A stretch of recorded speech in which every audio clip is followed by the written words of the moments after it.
تو لوگوں کے یہ جذبات ہیں.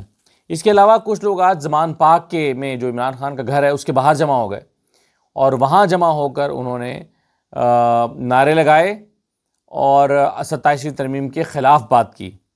تو ذرا دیکھیے کہ زمان پارک کے باہر کیا ماحول تھا. چند فیملیز آئیں اگرچہ، زیادہ تر لوگوں نے گھر پر رہ کر اپنا احتجاج بلند کیا، لیکن کچھ لوگ ہمت کر کے باہر بھی آ گئے، تحریک انصاف کا جھنڈا اٹھا کر آ گئے.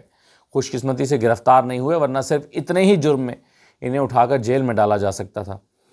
تو یہ ذرا دیکھیے کہ زمان پارک کے باہر کیا ماحول تھا.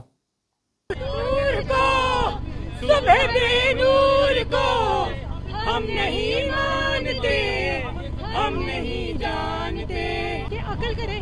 سدا بادشاہی صرف اللہ کی ہے. آپ جو بادشاہ بننا چاہتے ہیں تو آپ نے جس سے پنگا لیا ہے نا، اب وہ آپ کو بتائے. ہم نے قائد اعظم نے جو عوام کی طاقت سے اس ملک کو حاصل کیا تھا، نہ کہ فوج کی طاقت سے. یہ عوام کا ملک ہے. عوام کے ملک پہ اگر آپ قابض ہونا چاہیں گے تو یہ عوام اس کو مسترد کرتے. اسی طرح سے علامہ راجہ ناصر عباس صاحب نے اپنے اسٹوڈنٹس کے ساتھ، اپنے ساتھیوں کے ساتھ، دوستوں کے ساتھ کھڑے ہو کر نعرے لگائے اور بہت جذباتی انداز میں. آپ کو یاد ہوگا کہ جب پچھلی مرتبہ اذان مشن ہوا تھا اس میں بھی جس طرح سے انہوں نے اذان دی تھی علامہ راجہ ناصر عباس نے، اس کو اگر کوئی کمپٹیشن ہوتا تو شاید وہ نمبر 1 ہوتی. تو آج بھی انہوں نے بڑے جذباتی سے انداز میں، بڑی انرجی کے ساتھ، باقاعدہ احتجاج کے سے انداز میں انہوں نے یہ نعرے لگائے. ایسے دستور کو، صبح بے نور کو میں نہیں جانتا، میں نہیں مانتا. تو یہ نعرے وہ لگاتے رہے علامہ راجہ ناصر عباس صاحب اور اپنا احتجاج بلند کرتے رہے. تو کافی دیر تک، 15 منٹ تک تقریباً وہ کھڑے رہے. 15 منٹ تک تقریباً وہ صدائے احتجاج بلند کرتے رہے اور یہی انہوں نے کہا تھا، لوگوں سے اپیل بھی کی تھی کہ 15 منٹ تک آپ نعرے لگاتے رہیں. اگرچہ ان کی خواہش یہ تھی کہ 8:30 بجے، وقت دینے کا مطلب یہ تھا کہ 8:30 بجے ایک وقت میں لوگ باہر نکل کے نعرے لگا رہے ہوں تو فضا میں جو ایک شور بلند ہوگا، ایک مل کر آواز بلند ہوگی، اس سے ایک ماحول بنے گا. یعنی ایک محلے کی چھت پر اگر لوگ 10 فیملیز یا 15 فیملیز یا 20 فیملیز ساتھ ساتھ جڑی ہوئی چھتوں پر نعرے لگا رہے ہیں تو پورا محلہ گونج اٹھے گا احتجاج سے. تو یہ بنیادی طور پر اس کا مقصد تھا، اسی لیے وقت دیا گیا تھا 8:30 بجے. لیکن سردی کی وجہ سے یا کچھ اور وجوہات کی بنا پر یا لوگ سمجھ نہیں سکے. اگرچہ یہ اس نوعیت کا ماحول تو نہیں بنایا جا سکا جس نوعیت کا شاید توقع کی جا رہی تھی یا خواہش کی جا رہی تھی، لیکن پھر بھی لوگوں نے، انڈیویجولز نے اپنے اپنے طور پر یہ پیغامات ریکارڈ کیے اور اس کو ڈیجیٹل میڈیا پر ڈالا، اپنی اپنی اسپیس میں ڈالا، اپنی اپنی پلیس پہ، اپنی والز پہ، اپنی فیس بک پہ. تو لوگوں نے جہاں جہاں، ٹک ٹاک پہ، تو جہاں جہاں ان کی پریزنس ہے وہاں پر انہوں نے اپنا احتجاج بلند کیا. لیکن شاید توقع یہ تھی علامہ راجہ ناصر عباس کی کہ 8:30 بجیں گے، پورے 8:30 پر لوگ چھتوں پر جائیں گے اور ایک وقت میں گونج پیدا کریں گے. اور ایک وقت میں ظاہر ہے جب اب ایک جیسی چیز سب لوگ کر رہے ہوتے ہیں تو اس کا ایک زیادہ امپیکٹ کریٹ ہوتا ہے. آپ کو یاد ہوگا کہ جلسے میں جب کھڑے ہو کے کہا جاتا تھا موبائل کی لائٹ جلائیں، تو کوئی ایک بندہ لائٹ جلائے گا یا 2 بندے لائٹ جلائیں گے تو اس سے اس کے والیوم کا اندازہ نہیں ہوتا. لیکن جب سب لوگ اپنے موبائلوں کی لائٹیں آن کرتے ہیں تو اس سے پتہ چلتا ہے کہ کتنی بڑی تعداد میں لوگ یہاں پر جمع ہیں. تو شاید ایک وقت میں اور ایک ہی جیسے سلوگنز لگانا، اس کا ایک امپیکٹ ہو سکتا تھا اگر 8:30 بجے ایک ہی وقت میں لوگ سب کرتے. لیکن بہرحال پھر بھی لوگوں نے اپنی آواز تو بلند کی. اس کے علاوہ سیمابیہ طاہر ہیں، انہوں نے بھی ایک جگہ پر اپنے ساتھیوں کے ساتھ عمران خان کی رہائی، 27ویں ترمیم کے خلاف اور اس دستور کے جو ایک نیا دستور بنا ہے، اس دستور کے کو جس طرح سے جو ہے وہ انہوں نے نعرے لگائے ہیں، ذرا اس کو بھی آپ دیکھ لیجئے. دستور کو، صبح بے نور کو ہم نہیں مانتے، ہم نہیں جانتے.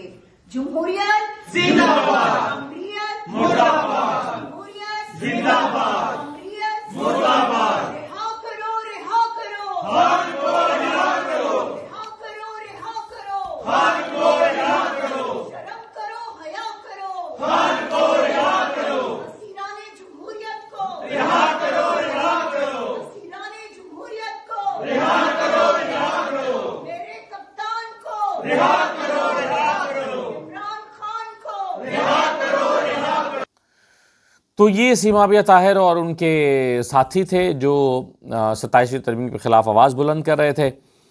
میں کل ایک شاعر ہیں ابھیشیک شکلا، ان کے 2 شعر سن رہا تھا۔ انہوں نے کہا کہ انڈین شاعر ہیں، انہوں نے کہا کہ پائے امید پہ رکھے ہوئے سر ہیں ہم لوگ، امید کبھی نہیں ٹوٹنی چاہیے۔ تو پائے امید پہ رکھے ہوئے سر ہیں ہم لوگ، ہیں نہ ہونے کے برابر ہی مگر ہیں ہم لوگ۔ پائے امید پہ رکھے ہوئے سر ہیں ہم لوگ، ہیں نہ ہونے کے برابر ہی مگر ہیں ہم لوگ۔ خون نکلے تو پھر ارمان کی صورت نکلے، اپنی تلوار اٹھا سینہ سپر ہیں ہم لوگ۔ تو آپ اپنی حیثیت اور بساط کے مطابق اپنی آواز بلند کرتے ہیں اور اپنی کیپیسٹی میں رہتے ہوئے جسے آپ درست سمجھتے ہیں اس کے لیے آواز اٹھاتے ہیں۔ یہ آپ کا حصہ ہوتا ہے اچھائی کے لیے، یہ آپ کا حصہ ہوتا ہے چینج کے لیے، یہ آپ کا حصہ ہوتا ہے تبدیلی کے لیے۔ جس بھی کیپیسٹی میں آپ ہوتے ہیں آپ اس پر آواز اٹھاتے ہیں۔ اب دیکھیے آج کیا ہوا ہے، سہیل آفریدی صاحب کے خلاف مقدمہ درج ہو گیا۔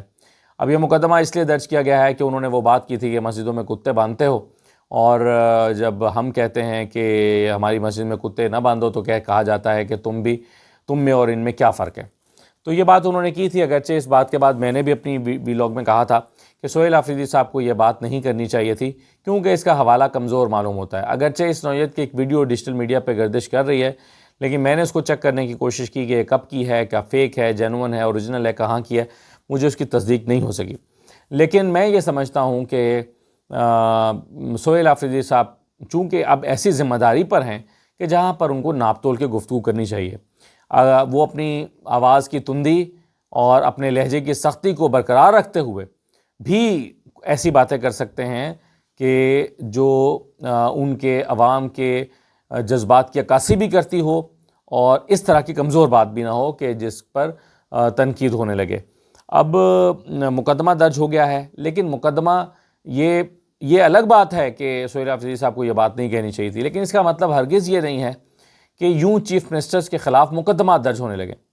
یعنی وفاق کے پاس تو پھر بہانہ ہوتا ہے، وہ کوئی بھی چیز کو بنیاد بنا کے جب وہ طاق میں بیٹھ جائے گا مقدمہ درج کرنا ہے تو وہ پھر اپنے مخالف چیف منسٹر پر مقدمے درج کرے گا۔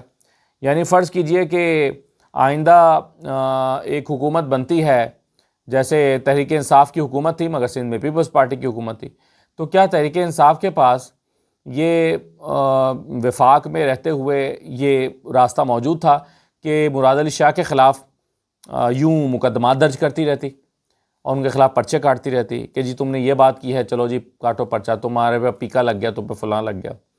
تو منتخب وزیر اعلیٰ کے خلاف ایف آئی آرز کاٹنا یہ مناسب روایت نہیں ہے جو ڈالی جا رہی ہے۔ اس سے کشیدگی بڑھے گی، اس سے اور زیادہ معاملات خراب ہوں گے۔ میرا خیال ہے کہ اس سے تو گریز ہی ہونا چاہیے تھا۔ آج جو 27ویں ترمیم کا اگرچہ بہت ابھی میں نے آپ کو دکھایا کہ کس طرح سے احتجاج ہوئے، لیکن 27ویں ترمیم کے مسودے کو پاس کرنے کے لیے بہت تیزی کے ساتھ قدم آگے بڑھے ہیں۔ ایک تو جو قومی اسمبلی اور سینٹ کی مشترکہ قائمہ کمیٹی ہے قانون و انصاف کی، اس نے اس پر جو ہے وہ پاس کر لیا ہے، اس کو منظور کر لیا ہے، اور اب یہ سینٹ میں جائے گا، قومی اسمبلی میں جائے گا، وہاں سے پاس ہو جائے گا، کیونکہ کہا جائے گا کہ جی دیکھیں جی ڈیبیٹ ہو گئی، قومی اسمبلی اور سینٹ کی کمیٹیوں میں ڈیبیٹ ہو گئی ہے، تو چلیے اب اس کو پاس بھی کر لیتے ہیں۔ لیکن بڑی دلچسپ صورتحال رہی آج کمیٹی میں استثناء، چونکہ استثناء کی بات ہو رہی ہے نا کہ استثناء ہے جی، فلاں کو بھی استثناء، فلاں کو بھی استثناء، تو اس پر جو ہے وہ آج ایک تجویز آئی ہے کمیٹی میں کہ صدر کو بھی استثناء دیا جائے، وزیر اعظم کو بھی استثناء دیا جائے، اور چیئرمین سینٹ کو بھی استثناء دے دیا جائے تاحیات۔ یہ سنجیدہ تجویز پیش کی گئی، اور اسپیکر قومی اسمبلی کو بھی استثناء دیا جائے کہ ان کو بھی کبھی حکومت سے نکلنے کے بعد یا اسپیکرشپ چھوڑنے کے بعد کبھی ان کے خلاف مقدمہ نہیں بنے گا، کبھی وہ جیل نہیں جائیں گے، کبھی ان سے پوچھا نہیں جا سکے گا۔ یعنی یہ تو لائسنس ٹو کل ہے، آپ جو چاہیں کریں، آپ کو امیونٹی حاصل ہے، تو آپ کسی کو اس طرح کا لائسنس کیسے دے سکتے ہیں؟ خیر، جو اسپیکر قومی اسمبلی تھے یا صادق، ان کے سٹاف نے جب ان کو بتایا تو انہوں نے تو پیغام بھیجا کہ بھائی میں اس طرح کی امیونٹی لینا نہیں چاہتا۔ لیکن چیئرمین سینٹ کے لیے بھی ڈسکس ہوا ہے، کیونکہ ان پر بھی مقدمات کی بھرمار رہی ہے ماضی میں، کرپشن کی بھی، جیلیں بھی کاٹی ہیں انہوں نے، اور پھر ایک ہار کا معاملہ بھی تھا، ان کی اہلیہ کا نے جو سیلاب زدگان کے لیے آنے والا ہار ان کی اہلیہ نے خود رکھ لیا تھا کہ یار یہ تو زبردست ہار ہے۔ تو یوسف رضا گیلانی کے لیے بھی امیونٹی کی بات ہوئی ہے. تو میں نے کل بھی کہا تھا نا کہ گنگا بہہ رہی ہے, سب ہاتھ دھو رہے ہیں, تو چلو ہم بھی اسنان کر لیتے ہیں. اسی طرح کی بات سوچی جا رہی ہے. وزیر اعظم نے آج عشائیہ دیا ہے, کھانے پہ بلایا تمام اتحادی جماعتوں کے اور اپنی جماعت کے سینیٹرز کو, اور کل صبح ناشتے پہ بھی بلایا ہے کہ کل صبح ناشتہ بھی کریں ہمارے ساتھ آ کے. تو دیکھیں, جب آؤ بھگت شروع ہو گئی ہے, ووٹ چاہیے ہوتا ہے تو آؤ بھگت شروع ہو جاتی ہے. تو اسی طرح کی آؤ بھگت ہو رہی ہے. ANP نے بھی آج تھوڑا سا نخرہ دکھایا. ANP نے کہا کہ ہماری بھی ایک ترمیم تھی, اس کو نہیں پاس کر رہے. پھر ان کو ایک فون آیا, وہ مان بھی گئے, ڈنر میں آ بھی گئے. تو یہ حیثیت ہے جناب ہمارے پارلیمنٹیرینز کی. اجازت دیجیے, اللہ حافظ.